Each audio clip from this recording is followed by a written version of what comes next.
برادران ملت اسلامی، السلام علیکم ورحمۃ اللہ وبرکاتہ۔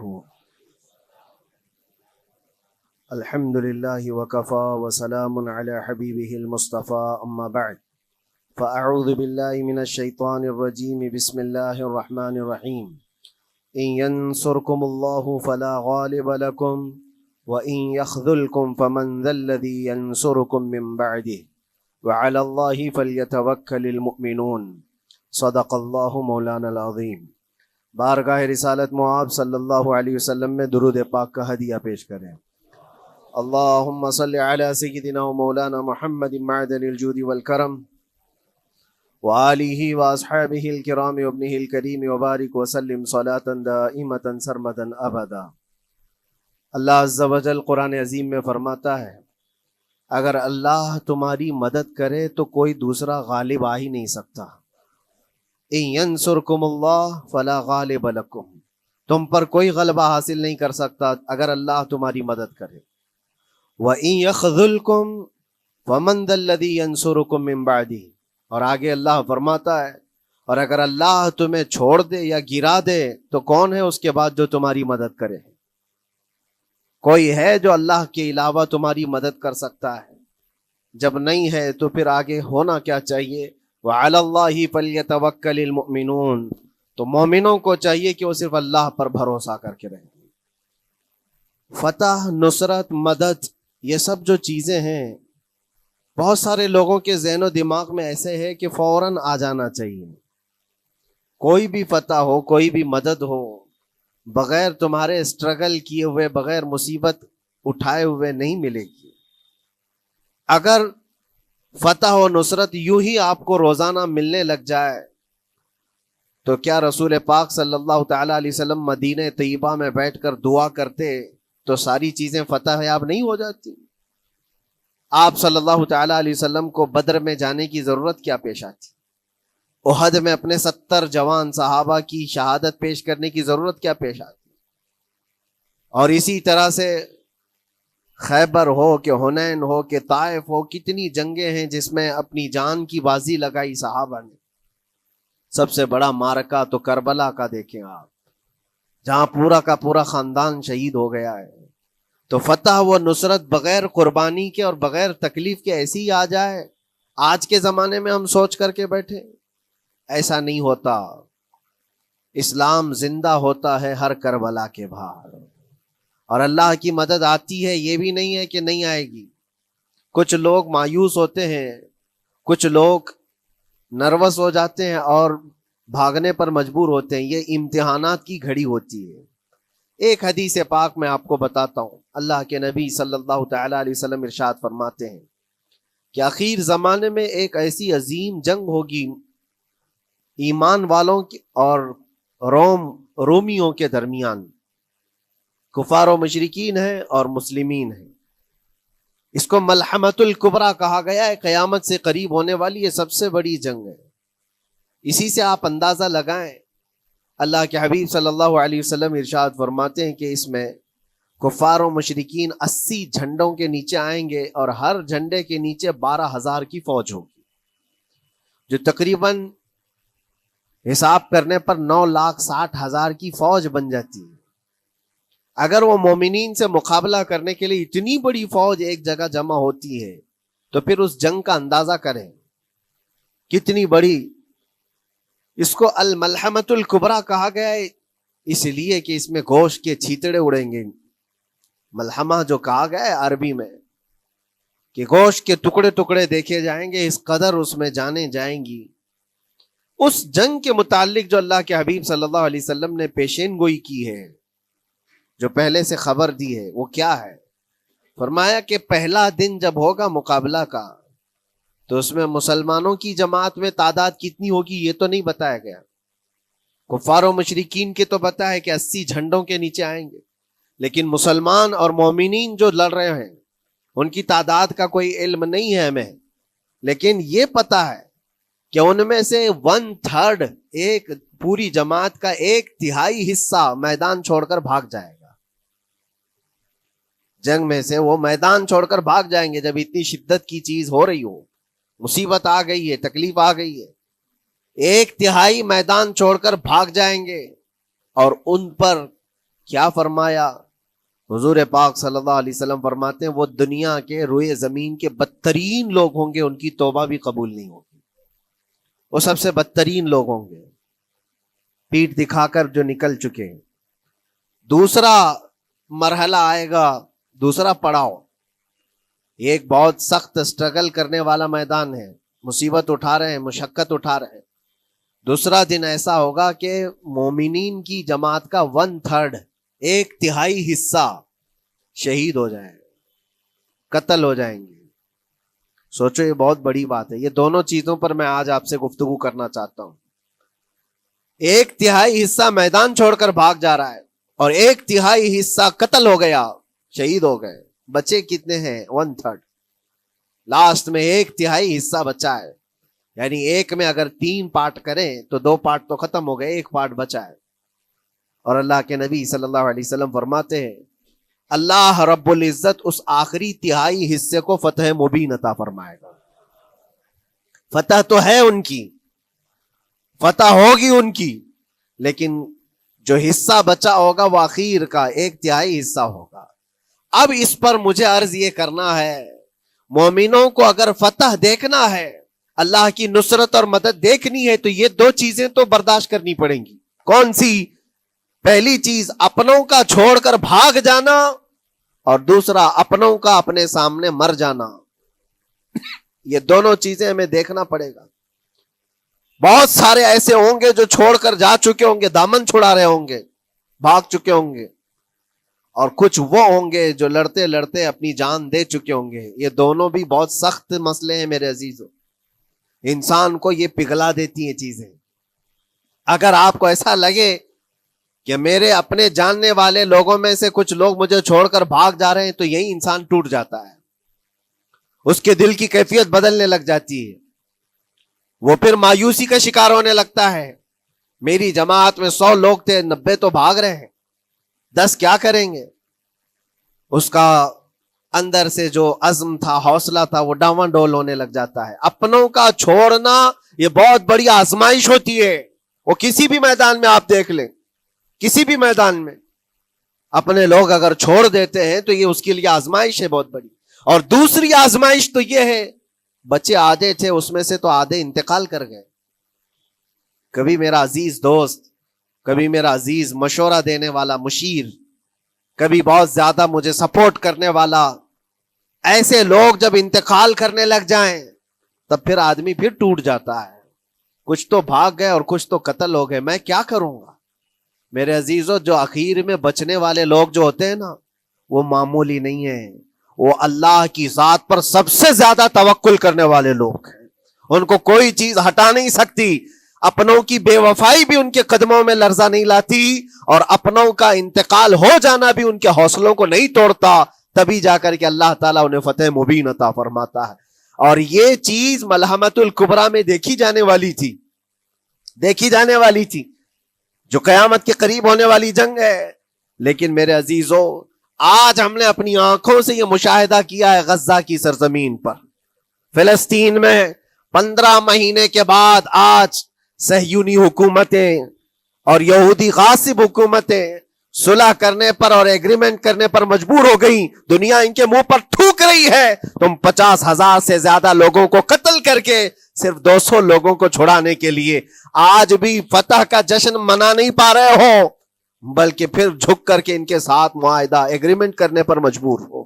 یہ فتح ان بچوں کی نہیں ہے تو اور کیا ہے, ان مظلوموں کی نہیں ہے تو اور کیا ہے, جن کے پاس کھانے کو روٹی نہیں ہے اور پہننے کو کپڑے تک نہیں رہ گئے, ان کے علاج معالجے کے لیے دوائیاں نہیں رہ گئی, لیکن عزم اور حوصلہ ایسا ہے کہ اللہ ابھی ہمارے ساتھ. میرے عزیزوں, ان کے توکل اور ان کے عزم کے متعلق یہ صرف اور صرف اخبار کی باتیں نہیں ہیں, سوشل میڈیا کی باتیں نہیں ہیں. مخبر صادق رسول کریم صلی اللہ علیہ وسلم نے 1400 سال پہلے ہی بشارت دی تھی. اللہ کے نبی صلی اللہ علیہ وسلم فرماتے ہیں کہ دمشق کے ابواب یا پھر بیت المقدس کے آس پاس رہنے والوں میں ایک جماعت ہمیشہ قیامت تک ایسی رہے گی جو حق کے لیے لڑتی رہے گی. حضور پاک صلی اللہ علیہ وسلم فرماتے ہیں حق کے لیے وہ لڑتی رہے گی، قیامت تک ایک جماعت ہوگی. اور ان کی فضیلت میں میرے آقا فرماتے ہیں کہ ان لا یضرهم خذلان من خذلهم، ان کو دھوکہ دینے والوں کا دھوکہ ان پر کچھ اثر نہیں کرے گا، یا پھر ان کو چھوڑ دینے والے یا ان کی بات نہیں کرنے والے، یہ سب چیزیں ان کو کچھ بھی ضرر نہیں پہنچائیں گی. میں اس سے قبل اسی مسجد میں آپ کے پاس اس حدیث کو دہرا چکا ہوں، بیان کر چکا ہوں. اللہ کے نبی صلی اللہ علیہ وسلم فرماتے ہیں ان کو کوئی چیز نقصان نہیں پہنچائے گی، دھوکہ دینے والوں کی دھوکہ دڑی ان کا کچھ نقصان نہیں پہنچائے گی. آپ ہو سکتا ہے سوال کریں، عمارتیں ٹوٹ کر راکھ میں بدل گئی، ہزاروں بچے قبروں میں سو گئے، کتنی عورتیں بیوہ ہو گئیں، کتنوں کے گھر اجاڑے گئے، کتنوں کے ہاتھ پیر توڑے گئے ہیں، بمباری میں وہاں پر کون صحیح سلامت رہا؟ 2 لاکھ کے قریب لوگ متاثر ہوئے، اور مولانا آپ کہتے ہیں حضور نے فرمایا حدیث میں ان کو کچھ نقصان نہیں ہوگا. یہ نقصان نہیں ہے تو اور کیا ہے؟ ہو سکتا ہے آپ کے ذہن میں یہ سوال گردش کر رہا ہو، آپ بار بار یہ سوچ رہے ہوں گے اللہ کے نبی نے فرمایا ان کو کوئی چیز نقصان نہیں دے گی، دھوکہ دینے والوں کی دھوکہ دڑی سے ان کا کچھ بگڑے گا نہیں. اتنا تو بگڑ چکا، پورا راکھ میں بدل گئے، علاج کرانے کے لیے دوائی تک نہیں ہے، تو پھر کیا؟ اللہ کے نبی نے کیا فرمایا کہ ان کو نقصان نہیں پہنچے گا، ان کو ضرر نہیں ہوگا. پھر یہ ساری تکلیفیں اور یہ ضرر کیا ہے؟ میں بتاتا ہوں میرے عزیزوں، جسم کا نقصان، جان کا نقصان، مال کا نقصان، جائیداد کا نقصان، یہ اللہ کے نبی نے نہیں فرمایا. یہ نقصانات مومن کے لیے کوئی معنی نہیں رکھتے. اگر ایمان سلامت ہے تو پوری کائنات سلامت ہے، اور یہ اللہ تبارک و تعالیٰ نے آج تک ان کے ساتھ رکھا ہے. ان کا ایمان محفوظ ہے، ایمان موجود ہے، جس کی وجہ سے یہ سارے نقصانات کچھ معنی نہیں رکھتے. اس لیے کہ یہ تکلیفیں، یہ جو ساری مصیبتیں آئی ہیں، اس پر تو اللہ تعالیٰ نے اجر عظیم کا وعدہ فرمایا ہے، اجر عظیم کا وعدہ فرمایا ہے. ہاں اگر ایمان ہی چلا جاتا تو پھر کون سی جنت ملتی، کون سی خوشبو جنت پاتے؟ کچھ نہیں ہوتا. ایمان سلامت ہے، جس کی وجہ سے انہیں دنیا میں بھی اللہ سرخروئی عطا فرمائے گا. ایک بھی جگہ سے کہیں ان نہتے مسلمانوں کو جو غریب مظلوم ہیں اور ٹوٹے پوٹے ہاتھوں اور ٹکڑے پہنے ہوئے بچے ہیں، ان کو کوئی یہ نہیں کہتا کہ یہ ظالموں کے لوگ ہیں، بلکہ ہر کوئی یہ کہتا ہے ایک ظالم کے خلاف جس کے پاس دنیا کے سارے آئٹم پاور ہیں، لیکن یہ نہتے بچے کھڑے ہیں، دعائیں بھی ان کے ساتھ ہیں اور رحمت الہی بھی ان کے ساتھ ہے. سلام ہے ان غزہ کے مظلومین کو. اور وہاں تو بچے، مرد تو مرد، عورتیں. آپ نے سنا ہوگا ان جوان لڑکیوں کا، میں نے دیکھا تھا، وہ کہہ رہی تھی کہ ہم رات کو برقع پہن کر کے اور رات کو ہم حجاب پہن کر کے سو جاتی ہیں، اس لیے کہ بمباری میں جب گھر تباہ ہو جاتے ہیں، صبح لوگ لاشیں اٹھانے آتے ہیں تو کہیں ہم بے پردہ لاشوں میں نہ مل جائیں. سلام ان بہنوں کو. آج وہ عورتیں سبق لیں ان سے جن کو اللہ نے ہر طرح کی نعمتیں دی ہے. تمہارے گھر میں جائیداد بے پناہ ہے، مال و دولت بے پناہ ہے، کپڑے روز بدلنے کے لیے تمہارے پاس ہیں، سب رکھ کر کے تم عورتوں کو آج ہم بازاروں میں جو بے پردہ دیکھتے ہیں، یہ شادی محلات میں ہر جگہ جو عورتوں کی بے حیائی اور بے پردگی دیکھ کر پھر میں سوچتا ہوں سلام ان بہنوں کو جو موت کی رات بھی حجاب ہٹانا نہیں چاہتی، اس لیے کہ دنیا سے جائیں تو اللہ کی بارگاہ میں حجاب کے ساتھ جائیں. یہ ایمان ہو تو پھر اللہ تبارک و تعالیٰ کی مدد بھی آتی ہے، نصرت الہی آتی ہے. مجھے بتاؤ میرے عزیزوں، 50,000 کا خون کر دینے والا وہ ظالم اور غاصب اسرائیل، وہ اپنے 200 قیدیوں کو چھوڑا کیوں نہیں سکا؟ وہ حاصل کیوں نہیں کر سکا 200 لوگوں کو؟ بلکہ ان میں سے 5 لوگوں کو کیوں نہیں حاصل کر سکا؟ 50,000 کو قتل کر ڈالا، اور وہ بھی سیویلینز کو، شہریوں کو جن سے تمہارا مقابلہ ہے، ان کی موت کی تو کوئی خبر ہی نہیں آتی. جو تم سے برسر پیکار ہیں، جو لڑ رہے ہیں، ان کے موت کی خبر نہیں آتی. بچوں کی موت، عورتوں کی موت، ہاسپٹل میں موت، یہ سارا جو ناچ دیکھا گیا ہے 15 مہینے سے ہم دیکھتے آئے. لیکن افسوس اس بات کا ہے میرے عزیزوں، اللہ کا عذاب ان ظالم بادشاہوں پر بھی آئے گا جو ان کی موتوں پر دیکھ کر تماشے کر رہے ہیں. وہ اپنی عیاشیوں میں مصروف ہیں، وہ اپنے عیش قدوں میں شراب نوشی اور کباب خوری پر مصروف ہیں، اور ان بچوں کی تڑپتی ہوئی لاشوں پر وہ اپنی کرسیاں سجائے بیٹھے ہیں. وہ عرب کے ظالم بادشاہ کہاں ہیں؟ جن کے گھروں میں سونے کے ٹوائلٹ بنائے گئے ہوں، جو سونے کی کرسی پر بیٹھ کر کے حکومت اور تخت بچھاتے ہوں، میرے عزیزو ان کی بھی پکڑ آنے والی ہے، آپ انتظار کرو، کیونکہ اللہ تعالیٰ قرآن میں فرماتا ہے وَسَيَعْلَمُ الَّذِينَ ظَلَمُوا أَيَّ مُنْقَلَبٍ يَنْقَلِبُونَ، ان قریب ظلم کرنے والے یہ پہچان لیں گے کہ اللہ ان کو کس پلٹی میں گرائے گا، وہ کس پلٹی میں، کس کھائی میں جا کر کے گریں گے۔ اندازہ کرو، ظالم صرف وہی نہیں ہے جو بمباری کرتا ہے اور قتل عام کرتا ہے، ظالم وہ بھی ہے جو تماشائی بن کر کے لوگوں کا سپورٹ کرتا ہے، ان لوگوں کو سراہتا ہے جو ظلم کر رہے ہیں۔ افسوس کا مقام ہے وہ چیختے رہ گئے، چلاتے رہ گئے ہیں، اور پھر اخیر میں وہ بچوں نے پکار کر کے یہ بھی کہا ہمیں کسی جگہ سے مدد کی امید نہیں ہے، نہ ہمارے پڑوسی ملک سے، نہ کسی بہت بڑے مسلم بادشاہ سے، ہمیں امید ہے فتح کی اور مدد کی تو پروردگار عالم سے ہے۔ اور یقیناً مومنوں کے لیے اللہ نے یہی فرمایا وَعَلَى اللَّهِ فَلْيَتَوَكَّلِ الْمُؤْمِنُونَ، اور مومنوں کو چاہیے کہ صرف اللہ ہی پر بھروسہ کریں۔ میں نے دیکھا ہے میرے عزیزو، یہ دنیا صرف اور صرف لالی پاپ پکڑا سکتی ہے تمہیں، ان کے ہاں مدد کی کوئی گنجائش نہیں ہے، یہ ہمارے ساتھ کھیلتے ہیں، ان کے دلوں کے اندر سے رحم غائب ہے، یہ بچوں کی تڑپتی ہوئی لاشوں کو دیکھ کر کوئی آواز تک نہیں اٹھاتا، جو آواز اٹھانے والا اس کو کیس کر کے بند کر ڈالیں گے۔ جو بھی اگر مظلوموں کے لیے آواز اٹھائے، ان کا پرچم لہرائے، تو کتنے تو یہاں پر FIR ہو گئے، بند کر دیے گئے۔ کیوں؟ مظلوموں کے لیے آواز اٹھانا کیا یہ ہمارا رائٹ نہیں ہے، ہمارا حق نہیں ہے؟ تم ظالموں کے لیے علل اعلان بات کر سکتے ہو، ہم مظلوموں کی بات بھی نہیں کر سکتے، کیسی بات ہے؟ میرے عزیزو، ہم جس دنیا میں جی رہے، اسی لیے میں آپ سے کہتا ہوں اٹھو وہ گھر نہ حشر نہ ہوگا پھر کبھی، دوڑو کہ زمانہ چھال اپنی چل گیا، قوت عشق سے ہر پست کو بالا کر دو، دہر میں نام محمد سے اجالا کر دو۔ تمہارے پاس طاقت و قوت نام کی کوئی چیز ہے تو وہ ایمانی طاقت ہے، باقی کوئی چیز، کوئی طاقت و قوت تمہاری مدد نہیں کرے گی۔ وہ قوت ایمانی ہے جو بدر میں صحابہ کے ساتھ تھی، وہ قوت ایمانی ہے جو احد میں بھی صحابہ کے ساتھ تھی، وہ ایمانی طاقت و قوت کا جوش ہی ہے جو 4000 ہوتے تو 40,000 پہ بھاری ہوا کرتے تھے، وہ ایمانی طاقت و قوت ہی ہے جس پہ اللہ کی مدد اور نصرت آتی ہے۔ آج مومنو، آپ سب سے زیادہ اللہ پر توکل کرو، اللہ پر بھروسہ کرو۔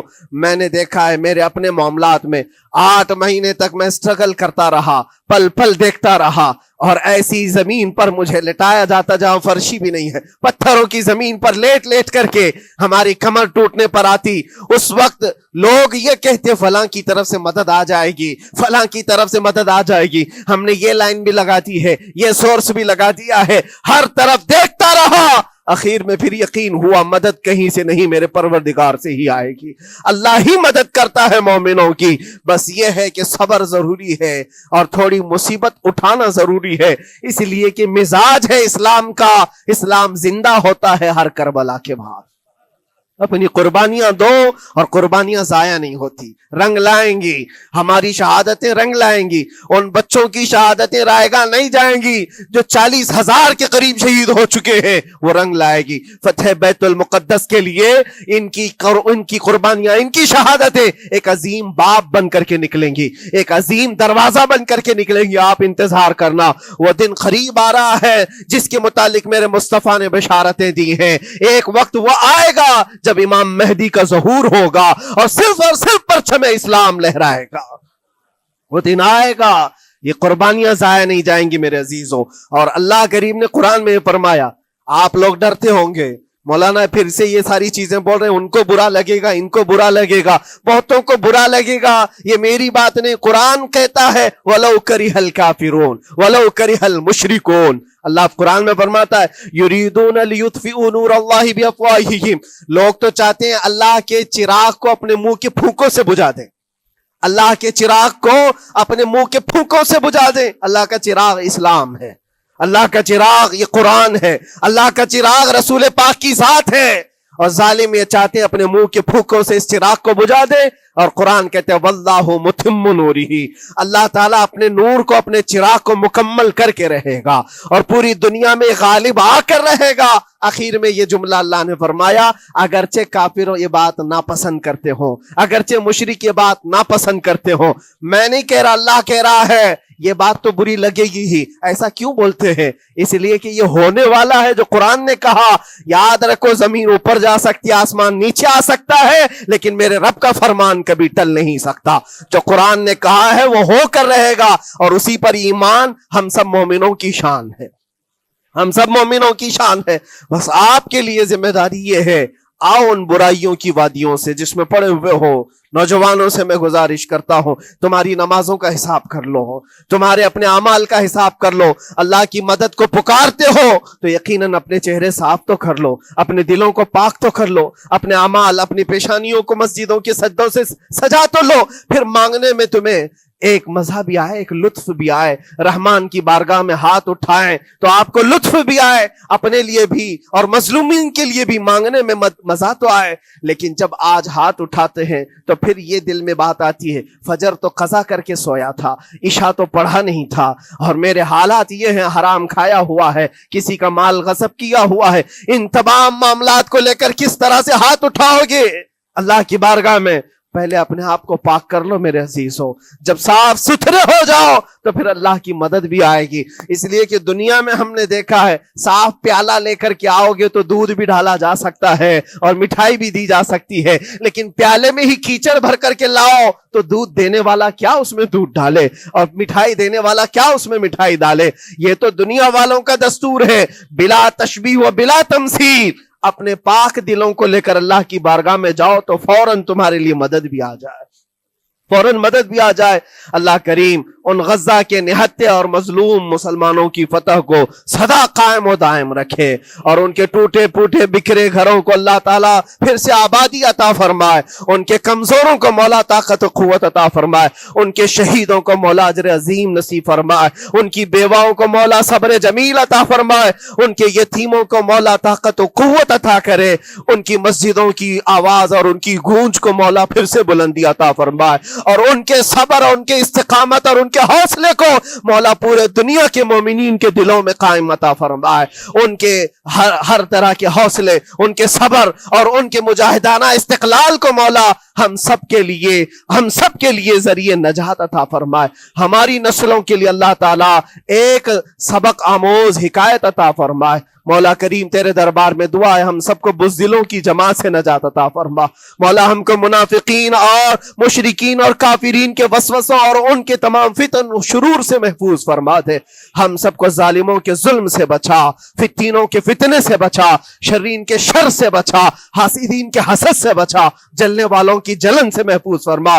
خدایا قدیر و جبار آخری سانس تک ہمارے ہاتھوں کو غیروں کے سامنے پھیلنے سے محفوظ فرما دے۔ تو اپنا اور اپنے حبیبوں کا محتاج بنائے رکھ۔ وآخر دعوانا ان الحمدللہ رب العالمین۔ السلام علیکم۔